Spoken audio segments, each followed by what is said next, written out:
Hello. Tare tare. Hairo hairo. Yani yani. Aishu lakani. Pungani khare helakpada. Che changdo lotion biramu. Che chang chingdo lotion biramu. Lani lani.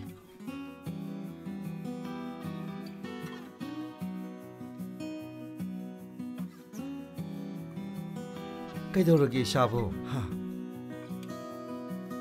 Pabung, ai Pabung ga wari amta sanage dana.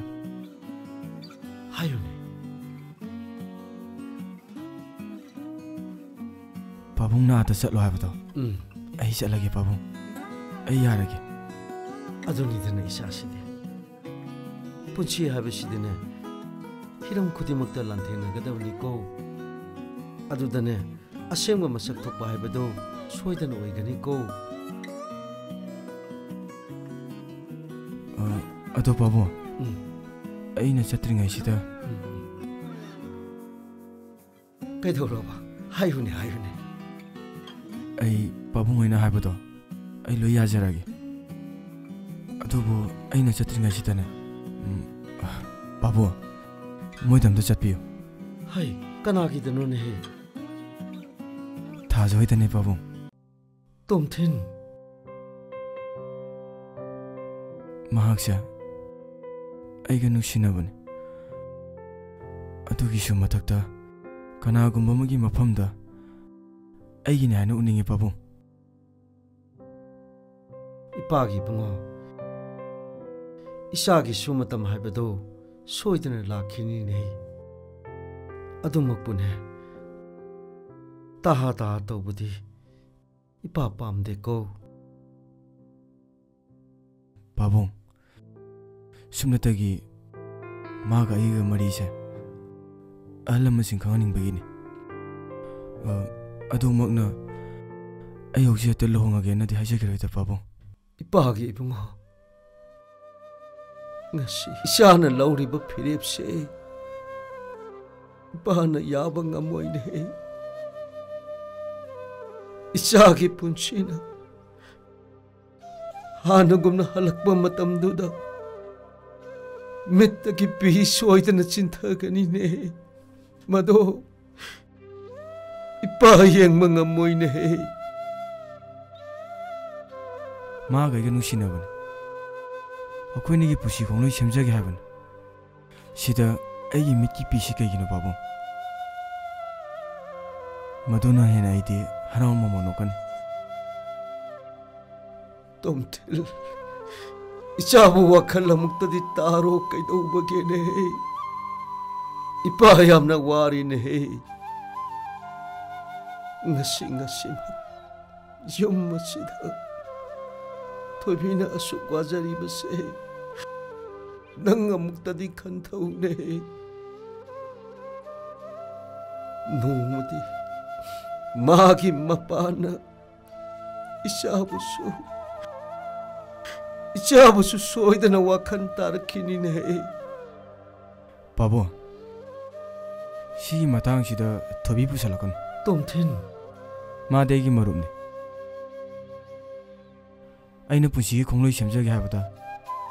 Magi mathau tade. Ipagi bungo. Nang thoibi sikanano haiba nang khanglabro. Ipana nangonda karamna minamgani.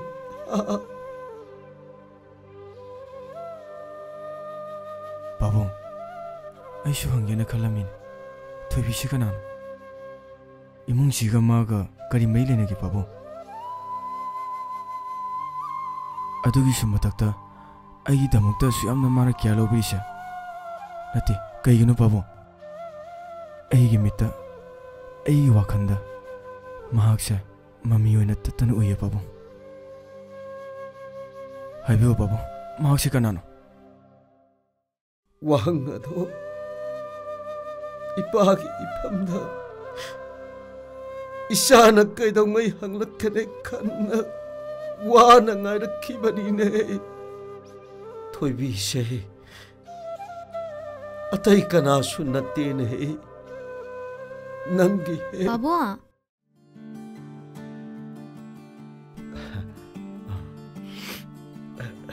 Thoibe, Hoi, Pabo.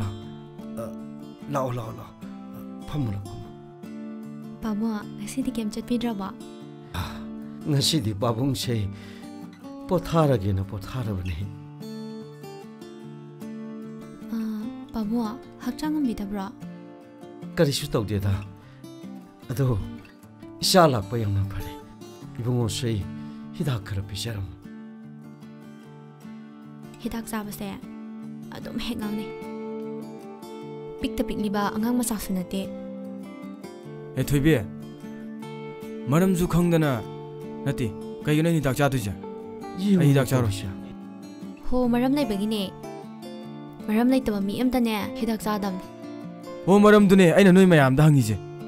Tomtin, Ipaga tamna wari shase ko. Chalo. Lao, charasi. Chalo. Lao habene. Lao se, lao. Chalo ne.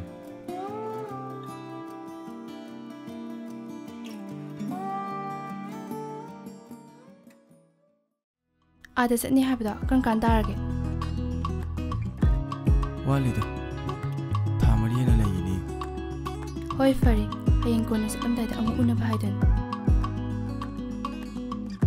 Aidina, Chaning Dragon. Pabung na haiba. Naluoy na nang haiba.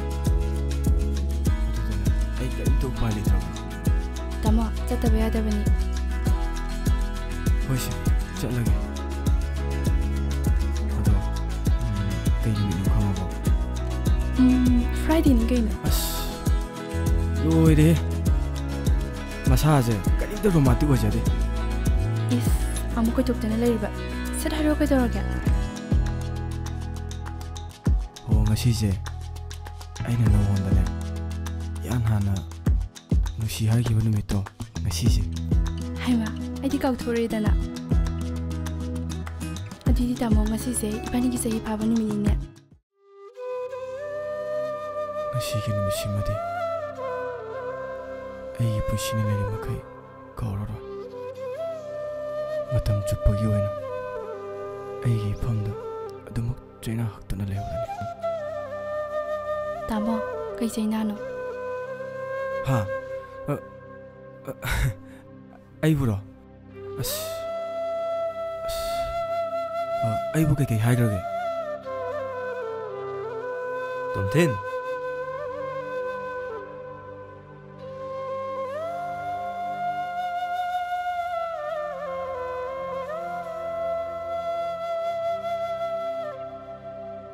Hai Tomtin, nungari ko. Nuwairi. Mana kana? Magi mi thase ko. Aigi thawai. Nangna ibu warawa haba. Ai khange. Nangna warawri da. Chume. Nangi na famda aina hagi khaliba waise.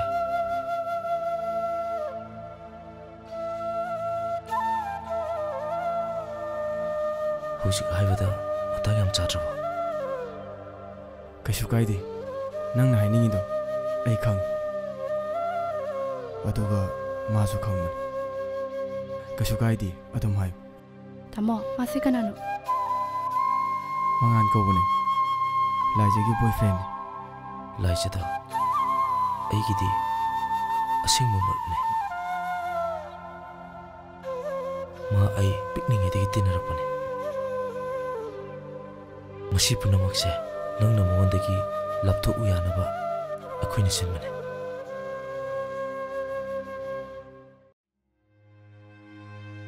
Yum chubu mi lai bro. Kana lege? Ay, kana lege? Oh, tare. Kana hangbiga ba? Yum se lai sekira. Oh, mane. Masala gi bro. Lai pabo. Aigo maga warim sak. Yani, kakat piro pabo.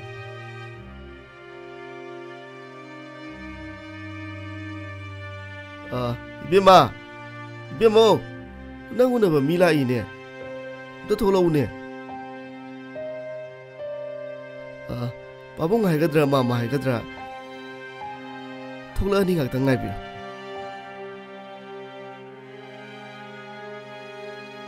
तासाव कई हाइबिगदबा हाय नंगुनबा मी अमा लाइने पाबुंग कई ताकबिगदबा इबेम नंगला लाइजाइसे होय माने अदुगा मासने नंगी नबुंग माने पाबुंग आइने नखोइगा वारी खरा सागेने लाकने होय हिता ताकपियो पाबुंग नंगी नचनु पिसे खरा वारौने अंगांग मतिक नतना लमजमने हेलिने हाइबिरिसिबु ए वखन ताजति हाय नंगी नचनु पिसिनाने आइगी सासे लौनम तौदना मान फाबिर माने ऐसे तुमथिंगी मपाने तुमथिलाइसिबु कना IPS रिचार तन्नगी अमत पोक्चबा इशान वाने सोमना हाइबिनिंगिसि कै नखोई गदिने याम थीन खेनरेको ऐ नंगसे आइनने इमौ वइब सुपाम पाम देखो याय लेपिरो अगी संसे इमाय पानु हुंदो नबसु मबुंग वइगिति थाजु मिंजरी वाहिदु तगी मखा ताबिरा यारे सोमलेंबिरो ऐ नंगी नचनु पिसे अंगांग मतिक नतना करायमने हेलिको इमौ वइब सुपाम पाम देखो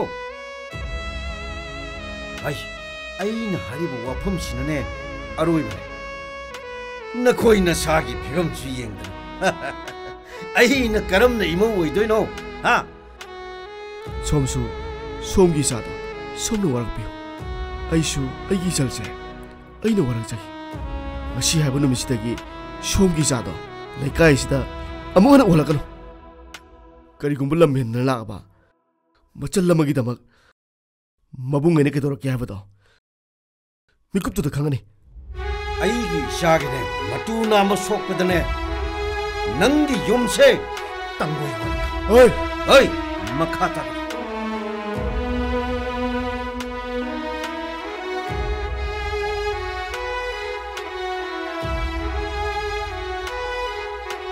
यारे सोमलेंबिरो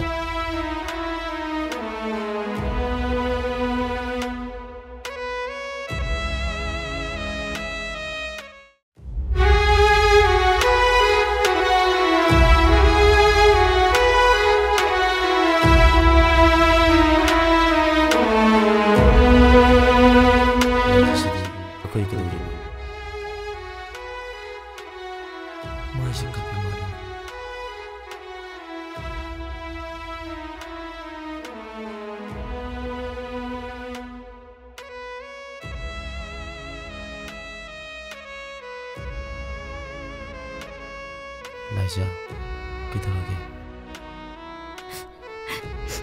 मंगाल नंग आइगी मतिंग हमता पांगबियुबा पांग नंग किधरोगे धातोम थिनसे आइगी इफमदगी पुंसिगी ओइना लापथोहनख्रसे नोइनी किधरोगे मागा इगा सानद्रे ऐसे मागिन हाइबदा मतिक साद्रे आई मागा मोहन पाउ फाउनारो नंबु अतुगी मसक्तो खामो मत्रो आई गमना बहनरगे मसिनतना आइगी उपाय लेते अदुना नंग आइगी मतिंग से अमता फांगबियो पांगे नंदी आइगे असेंबा मरुमने अदुबु नंगसे मागी ममंगदा आइगे खंगनबा अमता साबियो अदु नत्रदि मा अइंगोंदगी लापथोओ हाइबा यारोइगे असेंबगी आइगे मतिंग से अमता फांगबियो नंग फांगरोइद्रा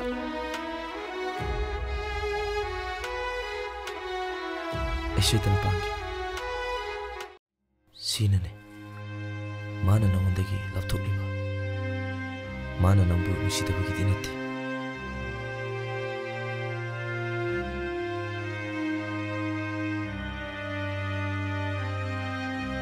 ꯑꯗꯨꯒ ꯑꯁꯨꯛ ꯀꯨꯏꯔꯕ ꯃꯇꯝꯁꯦ ꯑꯩꯒꯤ ꯏꯐꯝꯗ ꯋꯥꯍꯩ ꯑꯃꯠꯇ ꯍꯥꯏꯗ꯭ꯔꯤꯕ ꯀꯔꯤꯒꯤꯅꯣ ꯅꯪꯒꯤ ꯏꯃꯨꯡꯅ ꯄꯥꯝꯗꯕ ꯊꯕꯛꯇꯣ ꯃꯍꯥꯛ ꯇꯧꯔꯔꯣꯏꯅ ꯅꯪꯒꯤ ꯅꯐꯝꯗꯒꯤ ꯄꯨꯟꯁꯤꯒꯤ ꯑꯣꯏꯅ ꯇꯨꯃꯤꯟꯅ ꯂꯩꯈꯤꯕꯅꯤ ꯁꯤꯒꯤꯅꯤ ꯃꯥꯅ ꯅꯉꯣꯟꯗꯒꯤ ꯂꯥꯞꯊꯣꯛꯏꯕ ꯅꯪꯕꯨ ꯅꯨꯡꯁꯤꯕꯗꯤ ꯃꯥꯒꯤ ꯊꯃꯣꯏꯗꯒꯤ ꯃꯌꯦꯡ ꯇꯥꯕ ꯂꯩꯇꯦ ꯁꯤꯃꯇꯪ ꯍꯥꯏꯔꯝꯒꯦꯅ ꯅꯪꯒꯤ ꯅꯅꯥꯛꯇ ꯆꯪꯉꯛꯄꯅꯤ ꯑꯗꯨꯗꯤ ꯑꯩ ꯆꯠꯂꯒꯦꯀꯣ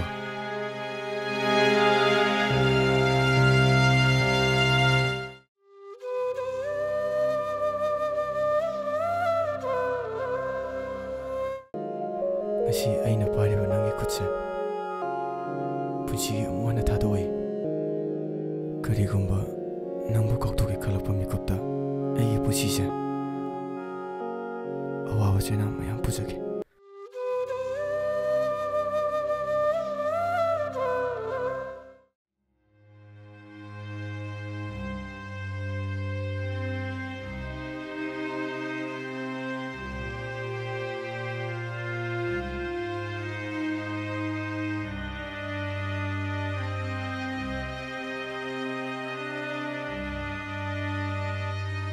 ꯇꯥꯃꯣ ꯑꯩꯒꯤ ꯏꯆꯦꯜꯁꯤꯅ ꯂꯥꯏꯖꯕꯨ ꯊꯤꯅ ꯆꯩꯕꯤꯈꯤ ꯑꯩ ꯍꯧꯖꯤꯛ ꯌꯥꯝ ꯅꯤꯡꯉꯝꯃꯛꯇ꯭ꯔꯦ ꯇꯥꯃꯣ ꯅꯪ ꯃꯥꯒꯤꯗꯃꯛꯇ ꯂꯦꯞꯄꯤꯌꯨ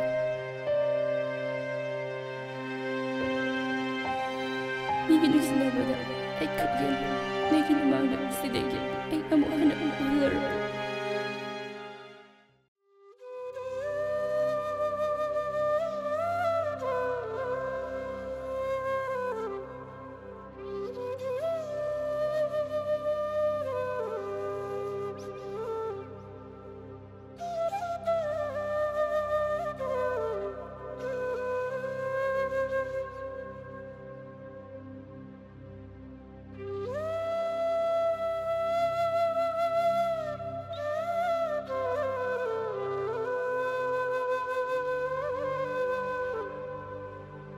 ꯀꯩꯗꯧꯔꯒꯦ ꯁꯦ ꯍꯥꯏꯌꯨ ꯀꯩꯗꯧꯔꯒꯦ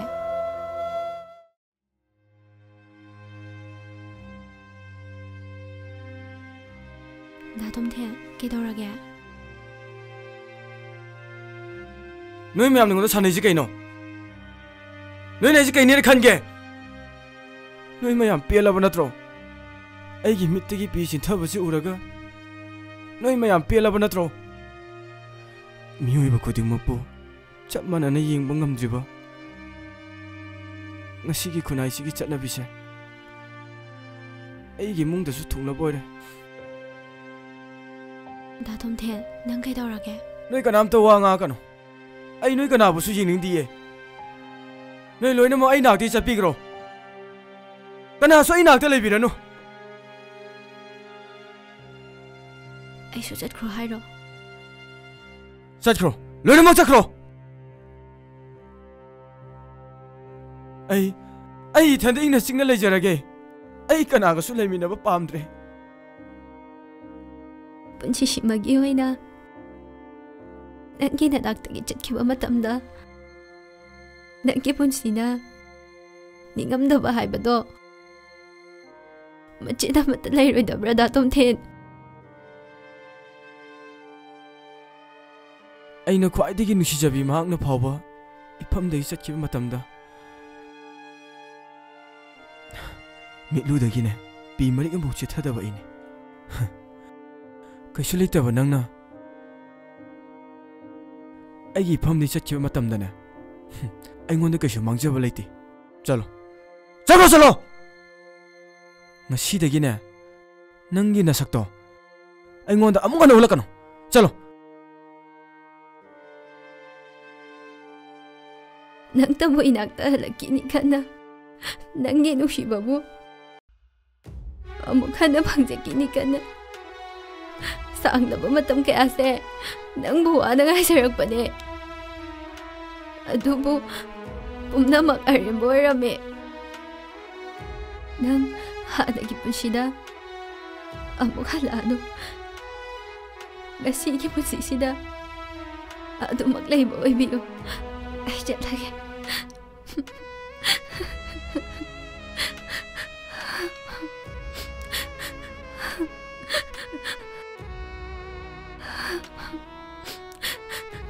Thobhi Datum Thiên nangi shimai thongsang enam de yengzage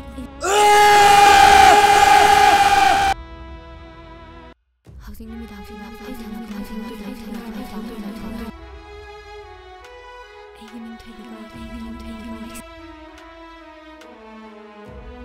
Thobhi na kapal chakri sina kari Ai Thobhi sina mammi tagi mapi sin tharaga chakri sina kari gino ha Pabung, yum sida mana toina chakpai mathau tade. Tamthen Pabung, ai ma je soi henaktre. Ma ga naksenari nge. Ai gi mangjaba hele Pabung. Tamthen Pabung, yum siga ma ga mani amta lena de Tamthen Pabung. Warfam mado Anirak suna ingon da pan ngaro Ai su khange. Pabung na thoibi se yum sigi ma oiba pa me haiba. Maram sigi natro. Lai jabu Pabung na tadi ta thina se bi gi bado. Pabung, ai thoibi je su pam di Pabung. Ipa ki Tamthel Nang Thobhi si kanano khanglabro ha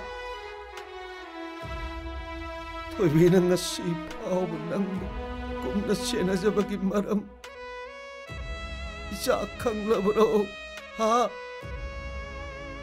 Thobhi se Atai kanasu natte ne ipagi bungo Yom masigi mau oina na bagidamak ipana haina singnaraga thambani ne Thobhi gi maphamda nangi nachindumakna tathi na ngangkiba magi thamoiduna kari phauramgani ha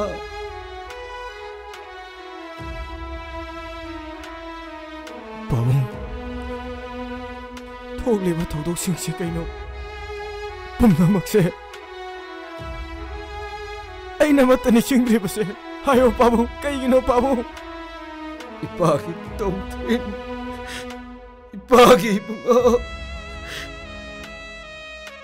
Namittu ki Tamtheraba accident aduna Isagi ning singbangambagi panggal pumamangkibani ne